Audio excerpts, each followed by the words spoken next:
My parents said, "No gifts this year. Money's tight," my parents told me. An hour later, I saw them on Facebook giving my sister's kids new phones. Dad laughed, "Don't make a scene." So I didn't make a scene. The next morning I hit post, and within minutes my phone exploded with calls. This past Christmas was the first one without my husband. He passed away in March from a sudden heart attack. Our daughter Mia is only 8, and I'd been saving every spare dime just to make sure the lights stayed on and she could still eat her favorite cereal in the morning. It's been tough. I don't cry much anymore, but only because I ran out of tears months ago.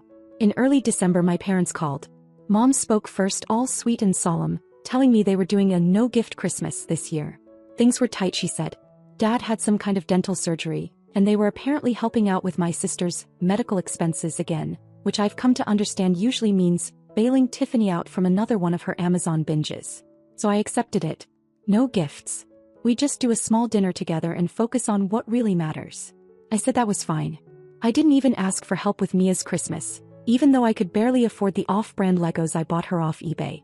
We drove over to their place Christmas Eve. The driveway was packed, and I remember thinking that was odd for a small dinner. But I kept my mouth shut. Inside the living room was a sea of wrapping paper. Tiffany's twins were tearing into packages like wild animals. There were iPhones. Yes, plural. New Apple Watches. Envelopes stuffed with cash that they shook like maracas while screaming numbers. Tiffany beamed, holding her third mimosa, and yelled across the room something about Santa being rich this year. I just stood there. Mia was clinging to my hand, confused. She looked up and asked if Santa forgot us. I turned to Dad. All I said was, "I thought you said no gifts this year." He laughed. Not nervously. Not sheepishly. Just straight up laughed. Said something like, "Don't make a scene, Stacy. It's Christmas." So I didn't make a scene. I smiled, helped clean up after dinner, thanked them for the casserole, and drove Mia home with a knot in my throat so tight I could barely breathe. She fell asleep in the car clutching the single stuffed unicorn I bought her with my grocery money. The next morning I woke up to see Tiffany had posted a dozen photos on Facebook. One had the caption, "Grandma and Grandpa really went all out. Best Christmas ever." The twins were posing like influencers next to their new phones, cash fans in hand. I stared at the screen for a long time. Then I opened my own Facebook. I uploaded one picture. It was Mia in her pajamas, sitting beside our tiny plastic tree with her unicorn and a bowl of cereal. My caption? Short, simple. No gifts this year. Money's tight, my parents told me. Within minutes my phone exploded. Notifications, messages, missed calls.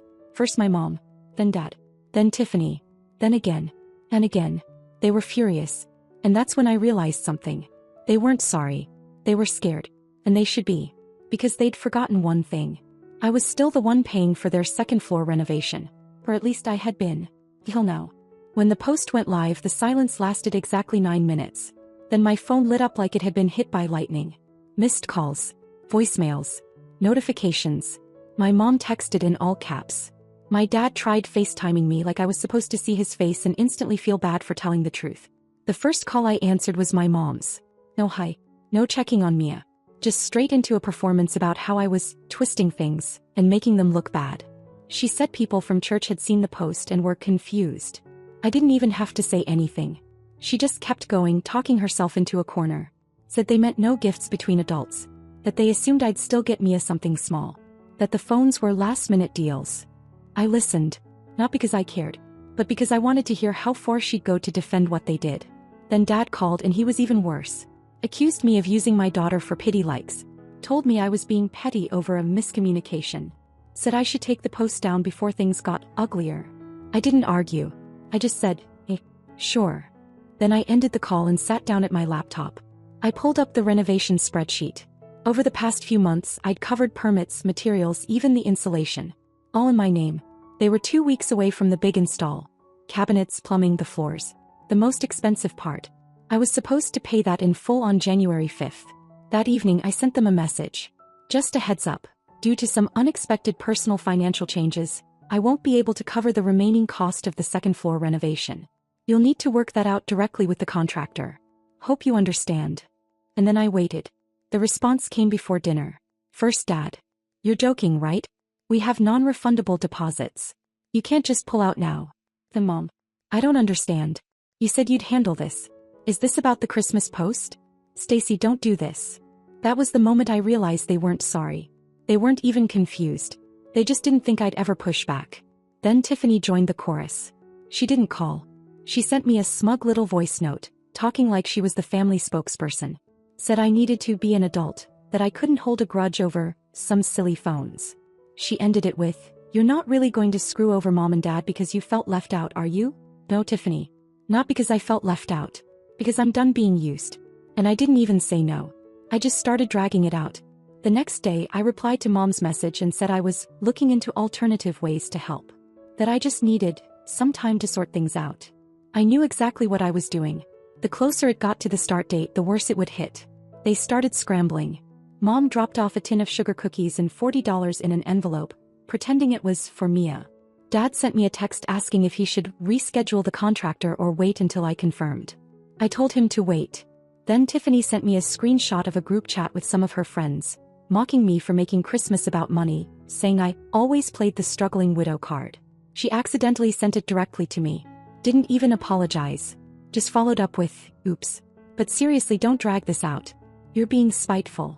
And that's when I felt it. Not anger. Not sadness. Power. For the first time in years I had it. And they were terrified. They wanted to play selfish? Fine. I'd show them how it felt to depend on someone who doesn't come through. And I wasn't nearly finished.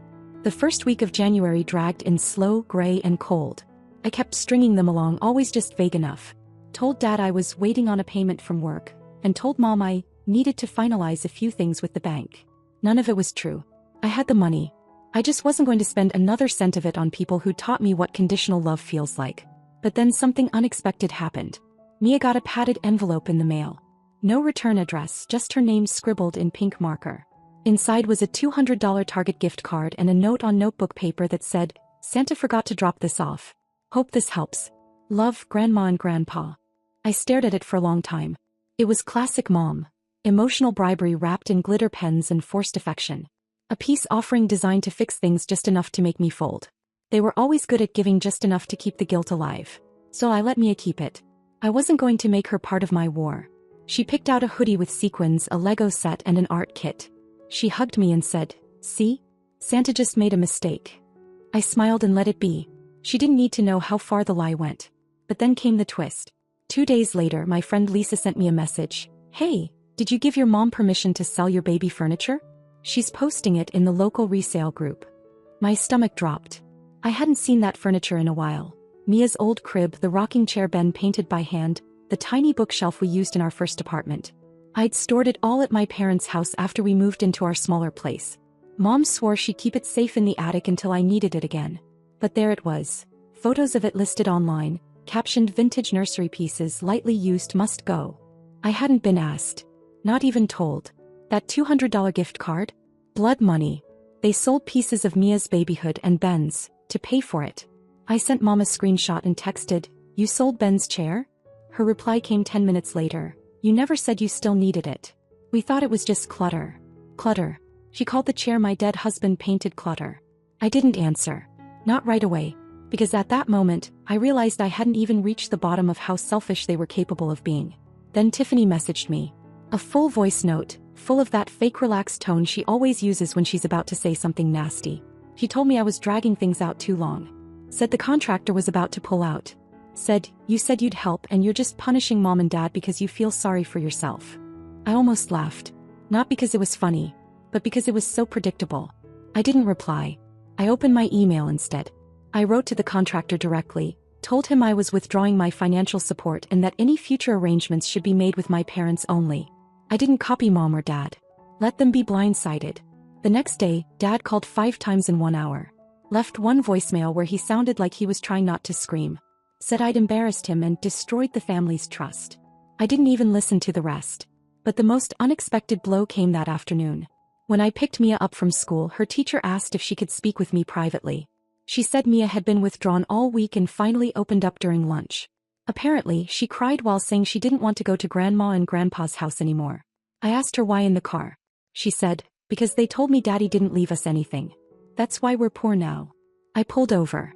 I couldn't drive. My vision blurred with rage so fast I couldn't even process it. They said that. To my daughter. An 8-year-old who still talks to her dad's photo at night. It wasn't just selfishness anymore. It was poison. And now it was in her too. They crossed a line. And I knew right then there was no coming back. After Mia told me what they said, I sat in the parked car for nearly 15 minutes. She was in the backseat humming quietly, flipping through her new sketch pad, completely unaware that my hands were clenched so hard on the steering wheel my knuckles were white. They had used her, weaponized her pain, twisted Ben's death into some excuse for why she should feel grateful for their scraps. I didn't tell her we weren't poor, that we had savings, that I chose to live lean to build a future not because we were desperate. That wasn't the conversation she needed. She needed to be protected, not just from strangers but from the people she called family. The next morning my phone started buzzing before I even got out of bed. Missed calls, a few long voicemails from Dad. I didn't listen. I knew what they said. The contractor must have called them. The panic was fully setting in. Then Tiffany texted. Contractors threatening to cancel. You said you'd handle this. I'm telling them you're just having a mental episode. Don't ruin their house over a mood swing. Mood swing. I started typing back something long then stopped. What was the point? Instead I did something better. I called the contractor myself. Told him flat out that my financial involvement was over. That I was happy to provide all receipts for what I'd already paid. But as of now the arrangement was dead. I could tell he was frustrated but professional. Said he'd reach out to my parents and reassess the project scope. An hour later my dad showed up at my door. I watched him through the peephole for a minute, not moving. He rang twice. Knocked. Then just stood there. I waited him out. He left. 10 minutes later a message. You've made your point. Come by tonight. Let's talk like adults. I didn't respond. Instead I forwarded every invoice, screenshot and agreement related to the renovation to his email. Then I sat back and watched. That night I got a call from my mom. For the first time in a while she didn't sound angry. He sounded tired. Told me they didn't have the money. Said they'd already given notice to rent out the upstairs room starting March. Asked me almost in a whisper if I could just front them the money, and they'd pay me back over time. I asked her one question. Would you have done any of this for me? She didn't answer. The next day Tiffany posted a passive-aggressive Facebook update. Nothing hurts more than family betrayal. Some people will let a dead man's memory turn them cold. I didn't even bother responding. He wanted a fight. I was beyond that. But then they tried something else. They started guilt-tripping Mia. It started small voicemails for her, where they said things like, "We miss you, sweetheart. Grandma and Grandpa are so sad you don't visit anymore. We didn't mean to upset Mommy." Then came the package. A stuffed animal with a voice recorder inside. When Mia pressed it, it played my dad's voice. "Grandpa loves you. Don't forget us." She looked at me and asked, "Are we not going to see them anymore?" I didn't know what to say, so I lied. I said, "Maybe just not for a while." But deep down I was done. Their desperation had turned into manipulation. And now they were trying to claw their way back into Mia's heart. Not because they loved her but because they were losing control of me. And I could feel it building. Every guilt trip. Every voicemail. Every text about family, and forgiveness, and duty. I was reaching my limit. And they had no idea just how close I was. The following week was an avalanche of pressure. My mom sent a long rambling email listing every sacrifice they'd made for me since childhood. The tone was familiar, a blend of martyrdom and subtle threats. She wrote things like, "We gave you everything. We were there when no one else was." And then at the end she slipped in, "You could at least follow through on what you promised. It's just money. Just money." I closed the laptop without replying. Then came my dad. He showed up again, this time with a folder. I didn't open the door, just spoke through the ring cam. He said it was a payment plan. That I could cover the renovation up front and they'd pay me back in monthly installments. Like we were running a family business. Like trust hadn't been thrown in a dumpster and set on fire weeks ago. He ended the visit by saying something that stuck with me longer than it should have. He said, "You're letting your grief cloud your judgment. Ben wouldn't want you doing this." That's when I realized something I hadn't let myself say out loud yet. They never really saw Ben as family. He was always that guy you married. Polite when he was around, ignored when he wasn't. They only ever referred to him when they needed a moral argument against me. And now they were using his name like a key to a door they'd already broken down. Tiffany kept texting too. Passive 1 minute, aggressive the next. She sent a message that said, "It's disgusting how cold you've gotten. No wonder you're alone." Then followed up with a photo of her twins at a trampoline park. Probably paid for with the cash envelopes my parents gave them. Mia asked about them less and less. She didn't ask to call. She didn't mention the stuffed animal again. She'd quietly put it in her closet under a pile of books. Then something happened that forced my hand. The contractor emailed me, copying my parents this time. He said that unless payment was received by Friday, the project would be pulled from the schedule. My parents hadn't told me they were still giving him my name. They were pretending I was still involved, trying to stall until I caved. That was it. I replied directly, I am not financially responsible for this project. Please remove me from future communication. My involvement ended weeks ago. Any promises made by my parents are theirs to honor. The email went out. 10 minutes later my dad called. When I didn't answer, he left a message that wasn't angry, it was something else. Short. Said they were disappointed beyond words, and that whatever happens next is on you. I listened to it twice. Then I opened my phone, found the group chat I'd muted weeks ago, the one with Mom, Dad, and Tiffany, and typed the last thing I ever planned to say to them. You don't get to break things and then ask me to fix them. We're done. Then I blocked them. All of them. Every number. Every email. Every account. It didn't even feel dramatic. It felt like turning off a faucet that had been dripping poison into my life for years. That night, Mia sat on the couch next to me eating popcorn and watching a movie. Halfway through, she leaned over and whispered, I like it better like this. I didn't ask what she meant, as I already knew. After I hit block, the silence felt eerie at first. Like when a storm passes and everything is just still. I kept checking my phone out of habit, expecting one of their names to pop up on the screen. But nothing came through. No calls. No guilt trips. No fake apologies. Just silence. And then I realized something strange. I wasn't waiting for them anymore. For the first time in my adult life, I wasn't walking around hoping they'd treat me like I mattered. I wasn't bracing for the next backhanded comment or fake compliment, or emergency that required my money, my time, my energy. I was free. And it scared them. They didn't come to the house again, at least not that I saw. But they found new routes to try and squeeze their way back in. Letters started arriving. Not to me but to Lisa, my neighbor and friend, the same one who caught them selling Mia's things online. Lisa called laughing one morning saying, Your family really mailed me a manifesto. You want this, or should I use it to line the litter box? The first was from my mom. 4 pages. Rambling about forgiveness, how families fight, and how she missed Mia. She said they acted out of love, and that every parent makes mistakes. She ended it by saying she was open to moving forward, if I was willing to apologize for how public I made things. Public. That was the real issue, wasn't it? Not what they did. But that other people saw it. Dad's letter was shorter. He didn't waste time with feelings. Just a typed list of renovation costs, with angry circles around the biggest numbers and a post-it note that said, We trusted you. Don't forget what we've done for you. What they'd done. For years. And I let them. Because it's hard to see clearly when you're raised to think being used is the same as being loved. Then came Tiffany's masterpiece, typed cold and full of veiled threats. She said I owed it to the family to pay for the damage I'd caused. Claimed I'd committed to a financial agreement, and that if I didn't make it right, they might be forced to pursue other options. Other options. I laughed out loud. She was bluffing, she had nothing. No contract, no proof, just entitlement. I didn't respond. Not to any of them. I didn't unblock. I didn't write back.